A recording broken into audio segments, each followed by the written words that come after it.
Which type is the biggest flirt? Let's rank them. Let's start with ESTJ. ESTJs are very underrated in terms of how witty they are. When you add that to the sheer forcefulness of their personality, you have a recipe for impact, and one should brace accordingly. They will rarely be shrinking violets, and being bold is natural for them, and that very much extends to their physical presence as well in a situation. So when it comes to flirting, I think they're totally capable of doing it well. The question is whether they will actually do it that often, and whether they will execute well on it. I think if anything, the ESTJ problem is going to be being too much, too intense and forceful, and even overbearing. That's a problem they have in all areas of their life, actually. They are take charge kinds of people, and not everyone can handle that very well. I'm going to put ESTJs in sometimes, since I think there are times where they're not going to be as subtle about things. For example, they might just ask someone out if they like them, and be direct with their intent, rather than indulging in flirtatiousness, which can sometimes be inefficient. So ESTJs in sometimes. Okay, ISTJs. ISTJs and flirtatiousness, those are not things that are often put together. But then again, that could simply be because of the stereotypes around ISTJs. In my personal experience with them, like the ESTJs, they're usually very witty. I've often seen it come out in the form of storytelling, which they seem to be excellent at. My experience might be a little bit biased, because the British tradition is to be witty and engage in naughty, innuendo-laden banter, kind of as a default means of communication. Typically, ISTJs are not going to be people who will push the limits of appropriateness, and they can be quite all business in many situations. There is someone in my life, a family member, who I think might be an ISTJ. It does seem to fit, and we'll all be having an enjoyable chat in a family setting, and he'll just get up abruptly and say, "Right,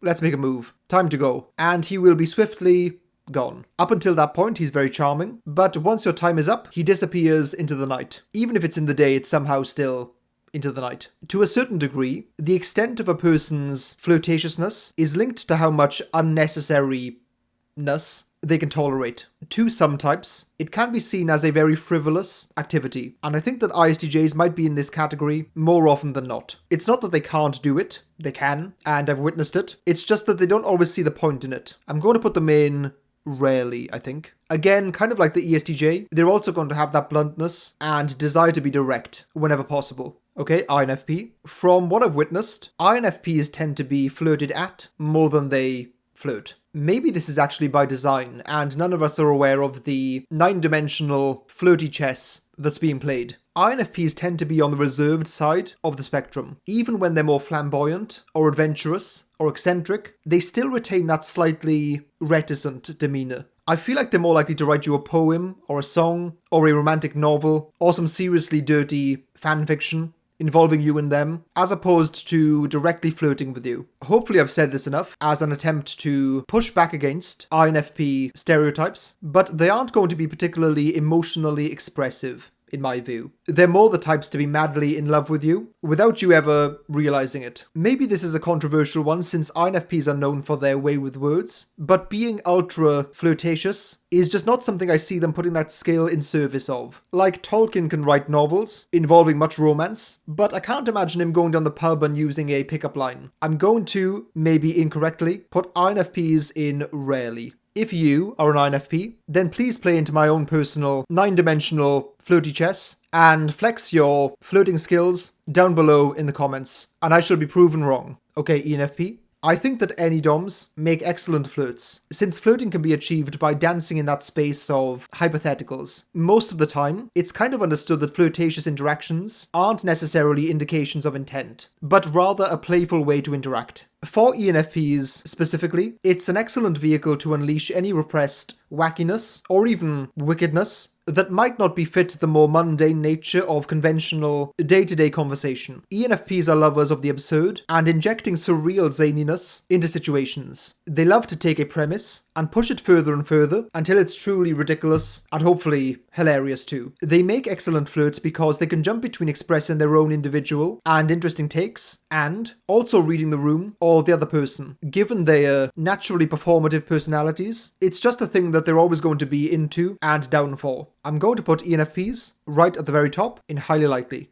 Okay, so ISFP. I have ISFPs classified as being full on or full off kinds of people. Either they're going to be into and passionate about what or who they're doing, or they're not. So when someone captivates their interest, they can really turn up those flirtatious dials to 100. They're probably not going to flirt just for the sake of it though. In fact, this is something of a recurring theme for ISFPs. To some people in their lives, they might look very shy and quiet and passive. Then to other people, they'll seem very intense, fiery, and passionate. It all depends on how they feel about the thing or the person they're interacting with. It's like there's not much middle ground with them at times. I think I'll put ISFPs in sometimes for this reason. If you're an ISFP, let me know down below in the comments whether you resonate with that notion of being full on and full off. Also, I'm curious whether this is a subjective thing for you. For example, are there common things that always go down well for ISFPs, or is it very much an individualistic thing? ESFPs almost always possess a natural ease, an ability to be casual and informal, even with people who would usually be stuffy. They're exponents of casual confidence. They have a lot of dexterity when it comes to dealing with people. It's just not an area that they struggle with, really. I should add the caveat that it doesn't mean that they're always dealing with people well, but rather that they don't personally struggle when dealing with people. Even when things get messy and chaotic, they can stay composed. Just like ESTPs, their ability to stay present is very powerful. Also, much like ENTPs, ESFPs at times like to prod and poke and get reactions out of people. So they have all the elements of social smoothness, impactful personalities, and are challenging and charming in equal measure. Perhaps more importantly than all of this, they actually love a good flirt whenever they can manage it. One of the biggest day-to-day thrills that they get is channeling that entertainer's mindset and simply performing for people. And flirty fun is a great way to do that. I'm going to put them at the top in highly likely. ESFJs, there is a problem that ESFJs and other types will encounter in life, and that is that people think you're flirting when you're simply being friendly. Maybe it's a reflection of the dire state of social interactions, that being nice can be misconstrued as being a lot more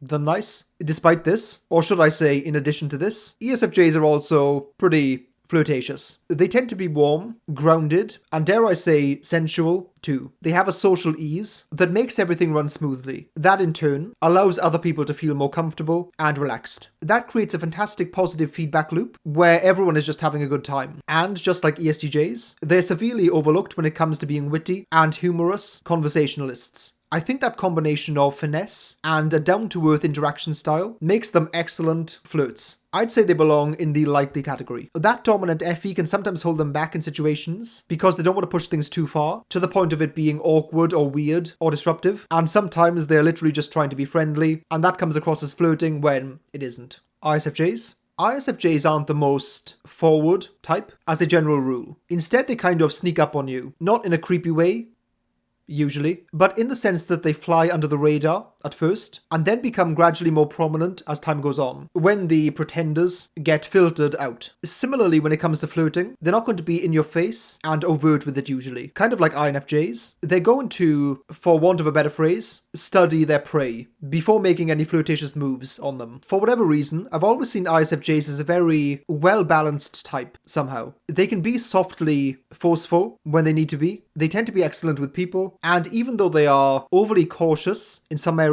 they still want to move forward and do push forward. Their approach to life reminds me of a quote by Lincoln. In fact, maybe it was a quote that someone said about him that he repeated, that I'm a slow walker, but I never walk back. If you're flirting a lot, you're always running the risk of going too far and being inappropriate. In fact, that's kind of inevitable if you do it enough. ISFJs are not inclined to take those social risks, and it also doesn't appeal to their natural style. They're much more targeted, if you will. So I'm going to put them down the bottom in rarely. This video is sponsored by You're My Type, an app that makes finding friends and dating more meaningful by using personality types to match people. Check it out if you want to connect, chat, and meet with people, or just enjoy the memes.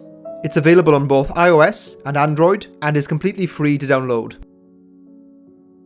Okay, ENTPs. ENTPs are often masterful at creating sparks, sometimes ones that can lead to attraction, other times to thermonuclear explosions. It's their ability to balance being playful, yet challenging, often both at the same time, actually. This tends to make interactions with them somewhat unpredictable, and therefore fresh. ENTPs like to, they like to flex in conversation, or should I say, via conversation. They enjoy performing their intellectual acrobatics. Sometimes younger and more immature ENTPs can somehow end up thinking that if they can show all the ways a person is stupid and wrong, that the person will end up liking them and appreciate that kind gesture. Mature ENTPs, on the other hand, still do that, but they just don't care whether the person likes them or not.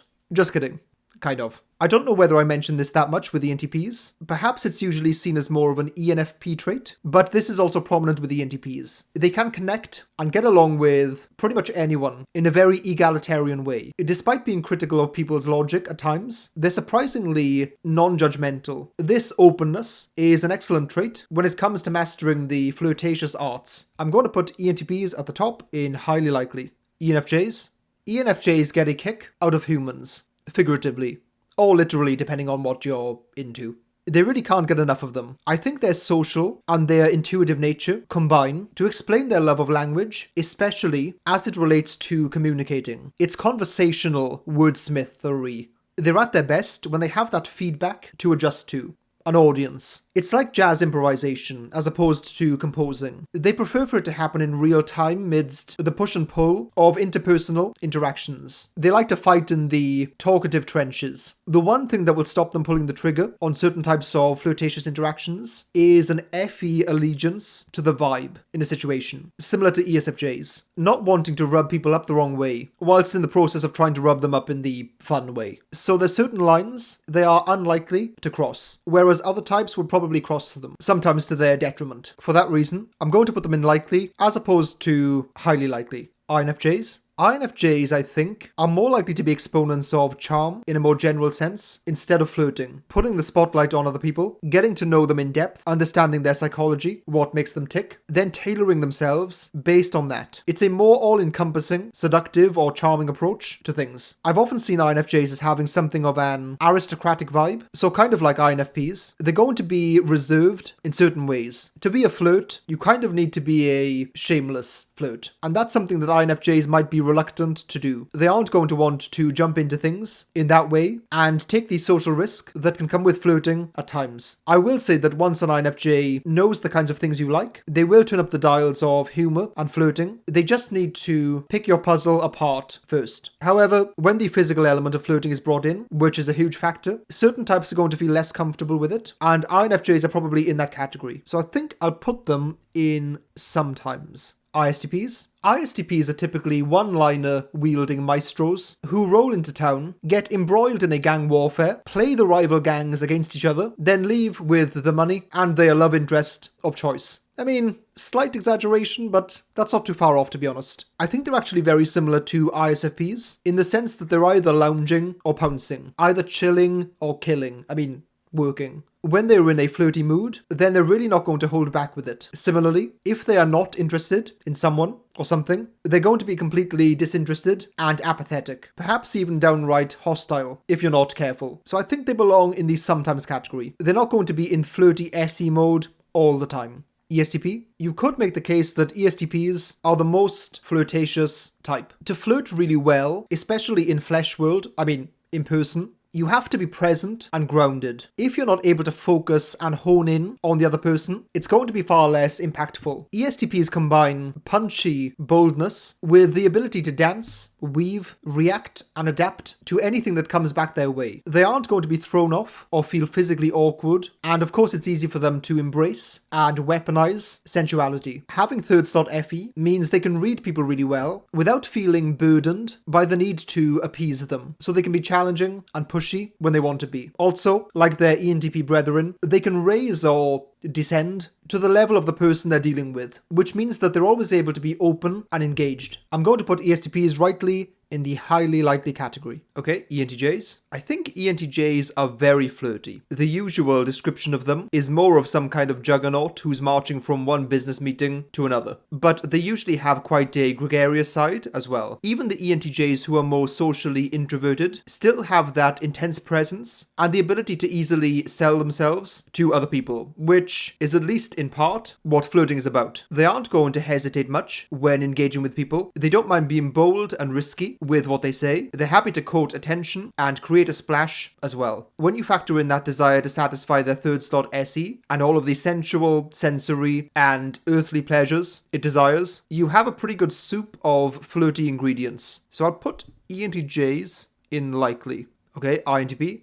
I feel like I interact with a disproportionate amount of INTPs at this point, so that can mean I get skewed by some particularly flirty INTPs I might observe. When INTPs do flirt, it's unlikely to be conventional. Don't expect grand romantic gestures from them. Instead of sweeping you off your feet, they're more likely to pick up a sweeping brush and hit your head with it in an attempt to dislodge any erroneous or illogical thoughts that might be clinging on in there. Sometimes an INTP's version of helping can come across as criticizing. If they like you, they're going to want to solve your problems and assist you in your life. On the other hand, INTPs are usually very playful people, possessing an eternally youthful mentality that's quite contagious. So they're not opposed to some impish wisecracks from time to time, not to mention some loving, kind of, roasting. I think INTPs are going to be more willing to flirt than INFPs, so I'll put them in sometimes. Okay, INTJ. Time and time again with INTJs, in my observations and personal experience, there are many skills and approaches that they can do expertly, but choose not to. I'm not entirely sure why this is the case though, it's just a pattern I've seen. Anything that's in the ballpark of social engineering, let's call it, or the more superficial aspects of socializing, will be thoroughly understood and examined by them, but rarely made use of. This is kind of comical because in fiction, it's like we see the flip side to this coin. All of those INTJ villains who've decided to completely embrace their propensity for manipulation and Machiavellianism. Typically, flirting falls into that kind of category for INTJs. I've witnessed in person an INTJ actually rolling their eyes at other people flirting, which was hilarious to see. It could be related to the fact that they have all of the understanding of people using their functions. Both NI and FI are great at that. Even TE actually is very helpful as well. But it's that FE approach that bugs them, because it can come across as being disingenuous or even deceitful, and to an extent also having inferior SE doesn't help. I'm going to put INTJs in rarely, typically by choice on their part. If you would like to flirt with me, then there is no greater foreplay than clicking my big red subscribe button. And if you would like to flirt with 12,000 other people, then feel free to join the Love Who Discord server.